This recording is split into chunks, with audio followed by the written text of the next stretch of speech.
이번 시간에는 세도 정치로 인한 삼정의 문란과 그리고 또 다른 세상을 꿈꾸는 사람들에서 농민봉기가 발생한 배경을 말할 수 있다. 홍경래의 난과 임술 농민봉기 역사적 의미를 파악할 수 있다가 목표입니다. 자, 이제 세도 정치기의 과거제 문란 또는 매간 매직의 성행. 여기서 매간 매직은 관직을 사고 파는 것을 얘기합니다. 그리고 이제 삼정의 문란과 같은 문제점들이 이제 등장을 했는데요. 일단 오늘은 삼정의 문란이 뭔지에 대해서 얘기를 해보도록 하겠습니다. 자, 삼정이란 전세, 군포, 항곡을 의미하는데요. 자, 이걸 하기 전에 일단 먼저 수치제도에 대해서 먼저 말씀드리겠습니다. 자, 수치제도는 세금 걷는 제도를 우리가 수치제도라고 얘기를 하는데요. 조세, 공납, 역 이렇게 이제 세 가지의 종류가 있습니다. 자, 일단 조세라고 불리는 것은 토지에 붙이는 세금, 즉 전세를 의미합니다. 전자가 이제 밭전자예요. 자, 근데 이제 조선으로 오면서부터는 좀 합리적으로, 특히는 세종 때부터는 합리적으로 이제 그 토지에 붙이는 세금을 걷어들였는데요. 어떻게 하느냐? 전분 육등법이라고 해서 땅이 이게 토지가 좀 그 좋은 토지가 있고 나쁜 토지가 있잖아요. 그래서 땅이 비옥한가의 정도에 따라서 땅을 6개의 등급으로 나눠서 세금을 걷는 방법이 있고요. 여기에 플러스 그 해가 흉년이 드는 해가 있고 풍년이 드는 해가 있어요. 그래서 수확량에 따라서 연분구등법을 이제 실시해가지고 좀 흉년인 경우에는 좀 적게 걷고요. 그 다음에 풍년, 수확이 많은 경우에는 많이 걷고 이런 식으로 이제 함정을 하고 있습니다. 자, 그런데 임진왜란이 끝나고 나니까 전 국토가 모두 3분의 2 정도가 황폐화되어 있어요. 농사 지을 수가 없는 이런 땅입니다.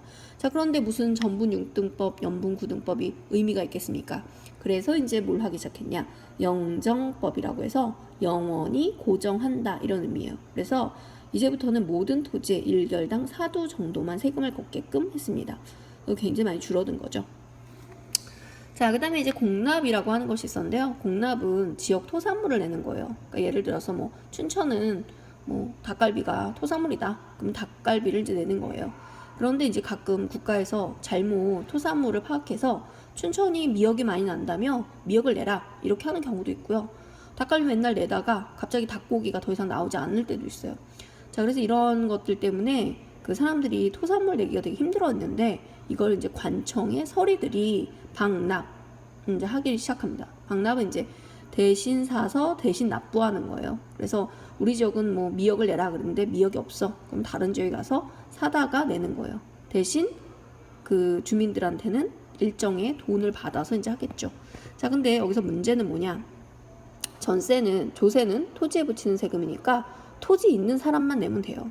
근데 공납이라고 하는 것은 가가호호, 그러니까 각 그 가구당, 일가구당 똑같이 그 하나씩 내는 거예요. 그러다 보니까 잘 살든 못 살든 상관없이 빈부격차 상관없이 내는 게 그 공납입니다. 가난한 사람들에게 상당히 부담이 되었죠. 특히나 이제 관청의 서리들이 방납하면서 자기들이 돈을 부풀려 받기도 하고요. 해서 굉장히 문제가 많이 됐었어요. 이런 방납의 폐단이 발생했는데 이거를 고치기 위해서 대동법이라고 하는 것이 나타났습니다. 대동법은 1결당 12두만 내게끔 하는 거예요. 그러니까 더 이상 토산물을 안 내도 돼요. 쌀만 내도 된다. 이렇게 하는 게 대동법입니다. 이거는 인조 때 시작해서 숙종 때 전국적으로 확산됐는데요.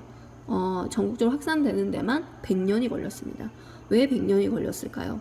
이거는 땅 많이 가진 사람한테 불리해요. 근데 이 당시에 땅을 많이 갖고 있는 사람이 누구냐?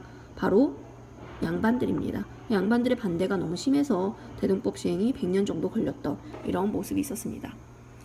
자, 그 다음에 역이라고 하는 것이 있는데요. 역은 노동력을 제공하는 거예요. 그래서 요역이 있고 군역이 있는데 요역은 삽질, 그래서 성곽을 쌓는다든가 아니면 길을 낸다든가 이런 데 동원되는 걸 요역이라고 하고요. 군역은 칼질, 그러니까 군사훈련을 받고 국방의 의무를 하는 겁니다. 자, 그런데 점점 조선이란 나라가 처음에는 초창기에는 전쟁이 없죠. 그러다 보니까 군대를 안 가고 대신 군대를 가더라도 점점 군역의 요약화, 군대 가서 칼질하는 게 아니라 막 삽질을 해요. 너무 힘들거든요. 군대 안 가려고 하는 사람이 많아지기 시작합니다. 그래서 군포 징수제로 바꿔요. 그래서 군대 안 가는 대신에 군포는 이제 보통 옷감 같은 거를 내는 거예요. 그래서 이게 뭐 1년에 한 2필 정도 이렇게 내는 이런 제도가 있었어요. 근데 이게 너무 부담이에요. 그래서 어떻게 하느냐, 어떤 문제가 있느냐, 양반들은 군포 납부 안 해도 되거든요. 그래서 양반 신분 사거나 위조하는 문제점이 등장을 합니다. 그래서 바꿉니다. 어떻게 바꾸냐? 균역법이라고 하는 걸 만들어요. 모든 사람이 똑같이 1년에 1필만 내면 군대 안 가도 돼. 이런 식으로 이제 바뀌게 되는 모습을 볼 수가 있습니다. 자, 그런데 이제 어떤 문제가 생기느냐? 세도 정치기에는 이런 전세나 대동민은 1개월당 원래 20말 정도만 내면 돼요. 근데 여러 명목의 세금을 막 덧붙여가지고 농민들이 세금을 다 부담하게끔 되는 이런 문제점이 생겼고요. 그 다음에 군포납부 1년에 1필만 하면 되잖아요. 그런데 원래 군대 갈 나이가 16세부터예요.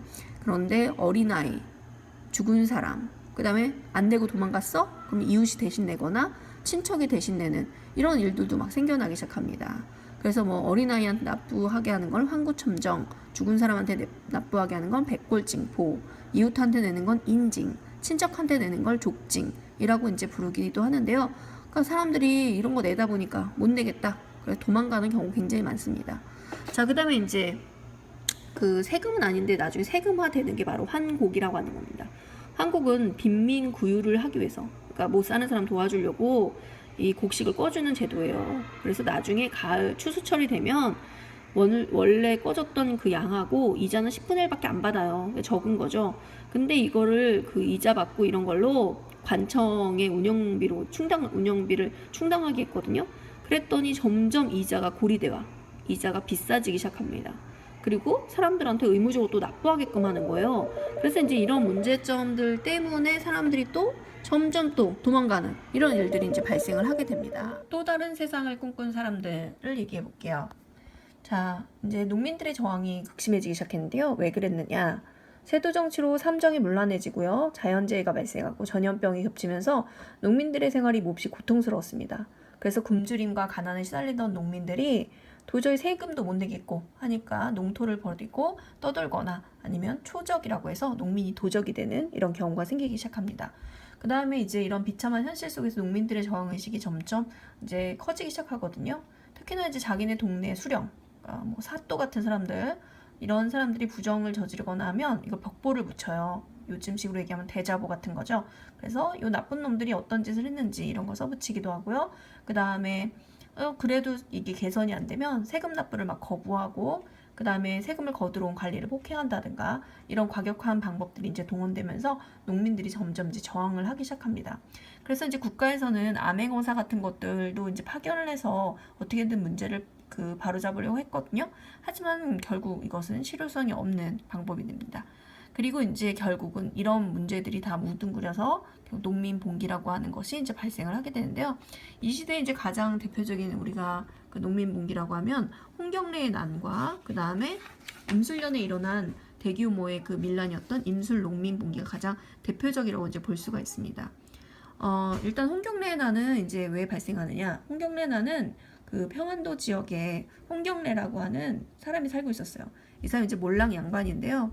이 평안도 같은 경우에는 여기가 그 청과 이제 활발하게 무역도 하고 있고요.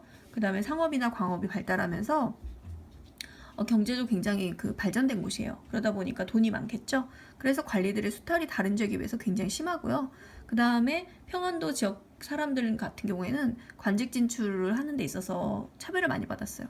평안도 출신이라고 하면 잘 이제 과거에 붙여주지도 않고, 그래서 홍경래 같은 사람은 몰락한 양반인데 과거에 이제 수차례 도전했지만 계속해서 이제 평안도 출신한 이유로 탈락하는 이런 수모를 겪게 되죠. 그래서 이제 이것이 이제 연결이 되면서 이 홍경래가 그 난을 일으키게 됩니다. 이 봉기에는 가난한 농민이라든가 중소상인, 광산 노동자 많은 사람들이 참여를 하게 되는데요. 여기 이제 영향을 준 게 바로 정감록이라고 하는 예언사상이에요. 정감록은 이시조선이 망하고 정시조선이 세워질 거다라고 하는 뭔가 새로운 왕조에 대한 기대감을 그 써놓은 예언서가 바로 정감록이라고 하는 것입니다. 그래서 이때 이제 결국 청천강, 지금 잘못 썼어요. 청천강 이북 지역을 이제 다 장악을 하는 이런 이제 결과를 가져오게 되는데 결국 이것도 이제 실패로 돌아가게 됩니다. 5개월 만에 이제 진압이 되거든요. 하지만 이것 때문에 어떤 그 저항과 변혁의 상징으로 이후 다른 농민봉기에 영향을 미치는 아주 중요한 농민봉기다, 이렇게 보시면 되겠습니다.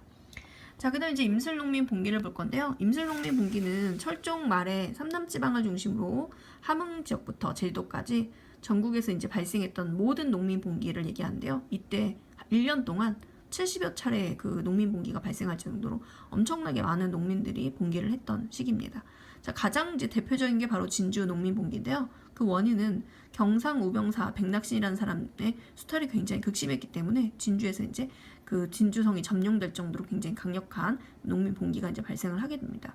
그래서 이것이 전국 각지의 농민 봉기를 발생시키는데 아주 크게 기여하는, 그래서 임슬 농민 봉기가 그러니까 크게 일어나게 되는 이런 모습을 보이게 됩니다.